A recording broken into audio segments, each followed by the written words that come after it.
5 గంటలకు వచ్చి ఇప్పుడు ఎంత అయింది?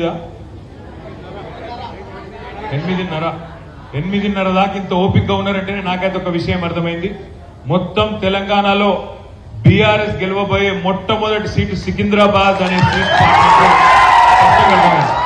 ఏ అనుమానం లేదు. మా చిచ్చా పద్మారావు గారు బ్రహ్మాండమైన నాయకుడు.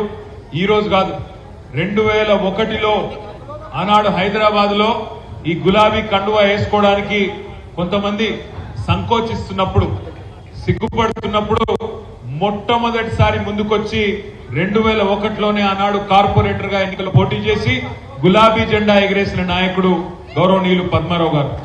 ఆ రోజు నుంచి ఈ రోజు వరకు 24 ఏళ్లుగా కేసీఆర్ గారితో ఒక సోదరుడిగా కష్టమైన సుఖమైన కింద పడ్డా మీద పడ్డా గెలిచినా ఓడినా ఒక సోదరుడిలాగా ఆనాటి నుంచి ఈనాటి వరకు కేసీఆర్ గారితో నడిచిన ఒక సైనికుడు గౌరవనీయులు పెద్దలు శ్రీ పద్మారావు గారు.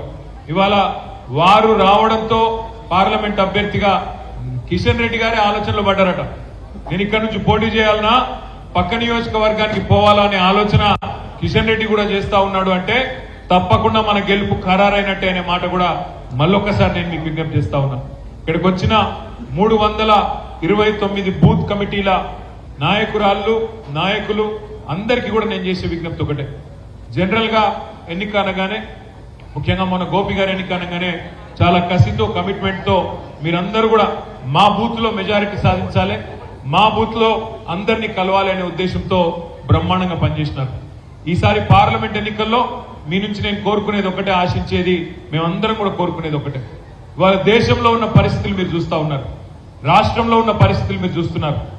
దేశంలో మోడీ ప్రభుత్వం వచ్చినాక వాళ్ళ విధానం ఒకటే అయిపోయింది.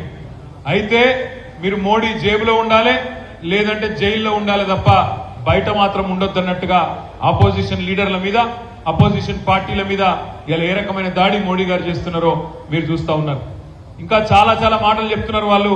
కానీ मैं आप सभी भाइयों से बहनों से एक ही गुजारिश करना चाहता हूं, क्योंकि आप सभी लोग उर्दू भी समझते हैं, हिंदी भी समझते हैं, तेलुगु भी समझते हैं. इस वास्ते एक ही बात कहना चाह रहा हूं, आप 1 मिनट के लिए सोचिए आज हिंदुस्तान में क्या माहौल है. 1 मिनट के लिए सोचिए. आज पूरे मुल्क में एक खौफ की माहौल है.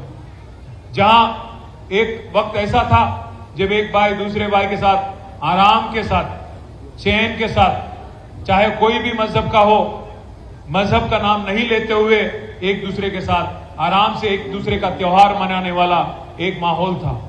कभी एक वक्त था कि हम लोग हमारे भाइयों के घर शीर कुरमा खाने के लिए आराम से चले जाते थे.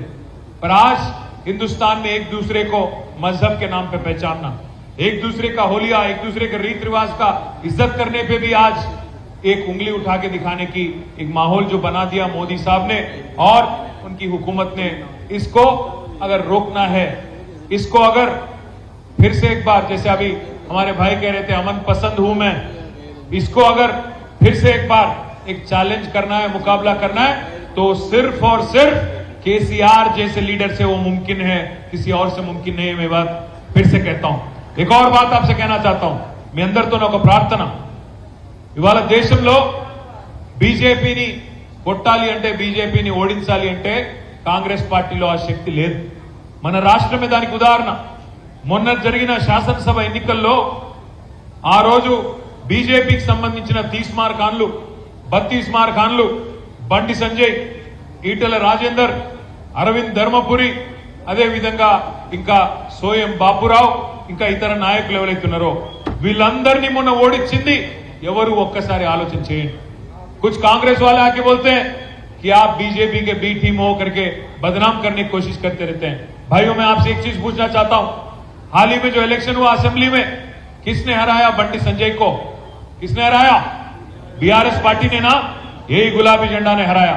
किसने हराया धर्मपुरी अरविंद को? किसने? सुनाई नहीं पड़ रहा. किसने हराया? ईटेल राजेंद्र को किसने हराया? रघुनंदन राव को किसने हराया? स्वयं बाबूराव को किसने हराया? वो बदमाश जो है राजा सिंह, उसको भी ऑलमोस्ट हरा दिए. वो बच गया बस 15-20 हजार वोट से वो जीत गया, वरना पूरे शहर हैदराबाद में पूरा क्लीन स्वीप करती थी बीआरएस. एक बदमाश बच गया. इसलिए भाइयों बहनों, मैं एक ही चीज कह रहा हूं आपसे, आज पूरे के पूरे जितने भी बड़े बड़े लीडर आए बीजेपी को, सबको हराने वाली बीआरएस आज कोई आके कहता है कि आप बीजेपी के बी टीम हो, क्या मान लेंगे ऐसे ही? हम इतने नादान हैं, इतने मासूम हैं कि कोई भी कुछ भी आके कह दे तो हम उस बात को मान ले। भाइयों, एक चीज पूछना चाहता हूं आपसे, जो बीआरएस ने आज जितने भी बीजेपी के बड़े बड़े लीडर हैं तेलंगाना में, उनको हराने वाली बीआरएस, आज किशन रेड्डी जो एक कैबिनेट मिनिस्टर, एक लौते कैबिनेट मिनिस्टर है हमारे रियासत से, उनको भी अगर कोई हराएंगे तो सिर्फ और सिर्फ बीआरएस पार्टी और हमारे पद्माराव साहब हराएंगे। वो इस वजह से, वो भी इस वजह से, కిషన్ అన్న ఉన్నాడు 5 ఏళ్లు ఎంపీగా పనిచేసిండు, మంత్రి కేబినెట్ లా, ఒక కేబినెట్ మంత్రి కేంద్రంలో ఏం పని చేయాలి? ఆయన పార్లమెంట్ నియోజకవర్గం కోసం ప్రత్యేకంగా నిధులు తేవాలి, రాష్ట్రం కోసం ప్రత్యేకంగా నిధులు తేవాలి। రాష్ట్రం మీద ప్రేమ ఉంటే किशन रेड्डी साहब क्या करे?